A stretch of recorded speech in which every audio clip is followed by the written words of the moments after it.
Welcome back to Inside Boxing's Throwdown. Steve Johnson, Aurelio Martinez. In this episode, we're going to talk about this past week. Oscar DeLaHoya and Golden Boy Promotions signed two top amateurs in the country, and it's a topic of what we're going through now with this year being the 2016 being an Olympic year. But Oscar DeLaHoya signed San Diego's Gennaro Gamez, the top-rated lightweight amateur in the U.S., and then he signed welterweight Alexis Roca from Santa Ana, California, one of the top-rated welterweights in the country. Interesting, Lel, that you have a little bit of knowledge about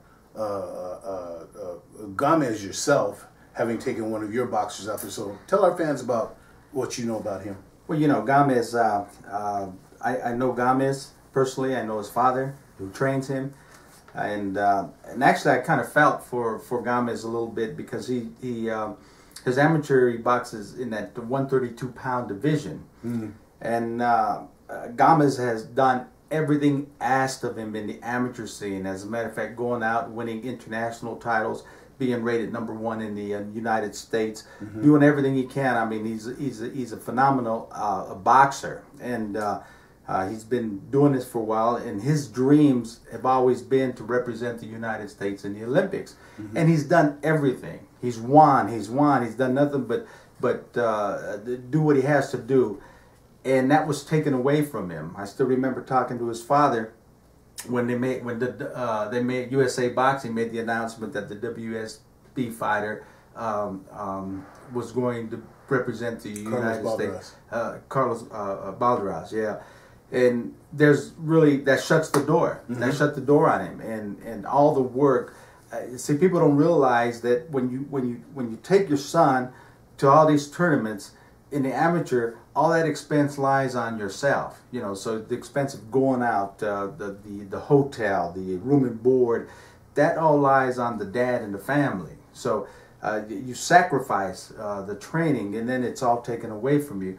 So I'm very happy that he was signed with a top promoter like Golden Boy, because I think people are going to see what a good boxer this guy is, and I think he's going to fare well in the pros. I think he's going to fare a lot better. I mean, because look for this kid. He's outstanding. He lives and dies boxing. So actually, I'm glad that he got this opportunity. Well, there was a kid that we had, and I can't call his name right now, that there was a big hubbub made about him last couple of weeks where he was saying, he actually won the what we call the lame duck 132-pound division at the Olympic trials. That was Lopez, Teofimo, yeah. Lopez, that's right. And, our conversation at that time was that we had so many 132-pounders that didn't make the trip to Reno. Oh yeah, Gamez didn't take that because there's no reason. Why go through the expense of making the trip when it doesn't matter what you do, you're not going. And once again, Teofimo Lopez will be representing Honduras, his mom and dad's native country. As he tries to qualify to go to the Olympics. But once again, kudos to Oscar DeLaHoya for taking advantage of an opportunity with two top-rated kids. Not just kids that say, oh, I want to turn pro. No, these are two top-rated kids. And that's one of the things we talked about last week a little bit, We talked about that on InsideBoxing.com, too, is that everyone is not ready to turn pro. So that's right. Listen, there's a lot of these people out here now saying, oh, you can't do this in USA Boxing, so just turn pro. No, a lot of people need that experience. Take your time, have the right people, that you talk to, and this is all part of the maturation and as a boxer. And let's talk about the promoters a little bit. You remember, because Oscar came on the scene, and I think it was these past years since Oscar stopped fighting and actually started promoting. Here you had a young kid that started promoting that had a pocket full of money, okay? But he really didn't know the ropes and the business side of promoting, and I think that it's all been a learning process for him. Schaefer in, and now Schaefer's out. You start to learn the business, and I think now he's actually starting to learn the business, and I think you're going to start seeing a lot of good boxers come out of that camp. If there's one mistake that I see that he's saying, and he doesn't have to listen to me because I don't know, but what I see as an observer is he's staying in California. Okay, he's not expanding his horizons to sign boxers out of California. He's kind of keeping his circles short and small, and he's focusing on nothing but the Hispanic, the Mexican population, where I think he needs to go out and outreach and get whoever, whether it be in Russians, Ukraine, black fighters, Puerto Rican fighters, just whatever. I think he's got to grow his stable and not keep it short. But I think he's doing the right thing and going in the right direction, because you remember it was always Don King and Bob Arum. Yeah. Okay. Well, King naturally got old. You got to get old. He's probably getting close to 90 or something. Got to be close. So he's kind of out, and you just get old. And I think Bob Arum kind of took over at that point, because of course he had Oscar De La Hoya and he had Floyd Mayweather. You know, but now Arum's getting old. Okay, so now Oscar's relatively young, so he's got if he plays his cards right, he can really turn into a promoter that kind of takes control of this game. Well, you know, right now I think you made an excellent point, because right now, and I can't blame Oscar. You know, I would think less of him if he didn't really try to promote the Hispanic fighters. As a Hispanic male, I think that's his first obligation. This is where we talked about with Al Heyman. It looks like he rightfully is thinking his first obligation is to the black fighters. Okay. Bob Arum is like, as he always is. All he sees is green. Whoever is going to bring the money for him, that's what he's with. So there are options for these young kids now, if they're talented. That's right. If they're talented and they've come up through the ranks the right way, one of these organizations will sign them, and like you said, it's just a matter of time until we start seeing some of these kids. Now, with these young kids, like with Gamez and like with Rocha. Rocha, yeah. Yeah, they're just it's going to take time. They're green. It's going to take some time, so we won't even think about them for 2 or 3 years. We'll follow them, but they're on the same path as like Erickson Lubin now.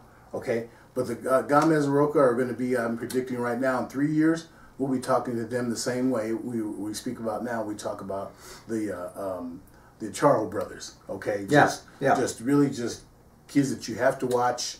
The one thing about Gamez, and I can't stress it enough, about Gamez and Rocha both, tremendous amateur backgrounds. Okay? They ranked, Gamez ranked number 1 in the country, okay? Rocha ranked in the top 5 in the country.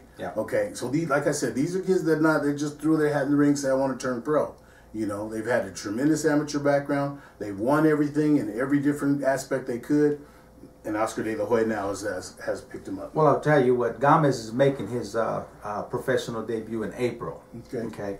I think it's early April, and Inside Boxing Throwdown will be there to kind of follow that first pro fight. So we're actually going to kind of follow, and everyone should be able to watch that. Hopefully it's a televised version. I don't know, but if it is, it's something you don't want to miss. This guy's very talented. Now, just because we have a minute left, let's talk about, we've got your boy now that's getting ready to turn pro.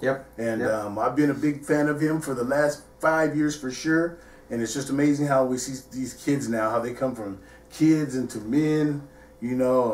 And I just happened to see the other day where Misael Lopez is talking about getting married and in a light sense with his girlfriend, he's a good kid. But talk about me, because Misael and Gamez now, they're good friends. They're good friends. They're good friends, and they fought each other in the amateur for an amateur title.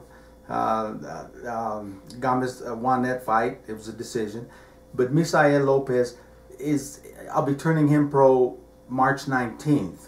Okay, so he'll actually turn pro. Kind of different scenario, different situation, because Misael was born in Mexico. Okay, he was born in Mexico, but lived here all his life. All his life. All his life has been here. Graduated from North High School. From North High School. Played semi-pro soccer. Yes. So this kid is good, and he could not fight and even try to qualify for an Olympic trial or for any kind of international title in the USA, because USA Boxing would not allow him to fight, right, because he wasn't a citizen by birth. He yes. didn't have the birth certificate. So naturally, now there's nothing else for Misael to accomplish in the amateurs. He's already won a number of titles. He won PAL titles. He won big tournament every titles. title that wasn't associated with USA Boxing outside of the state Advancing of Colorado. tournament. Outside of the state of Colorado. He's won the Golden Gloves. He's won everything he's won. Outstanding boxer. You'll see that, because we'll tape that and it'll be on streamed on the internet. But this kid has everything that people want. But this is another guy you want to take care of. Okay, he's taking a different path because there's different situations in the two. But when it comes to boxing skills, people are going to love it. Good.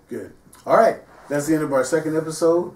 When we come back with our third episode, we're getting at it, because like we told you last week, our third episode was going to be dedicated to the Super Bowl number 50, which is Denver Broncos versus Carolina Panthers.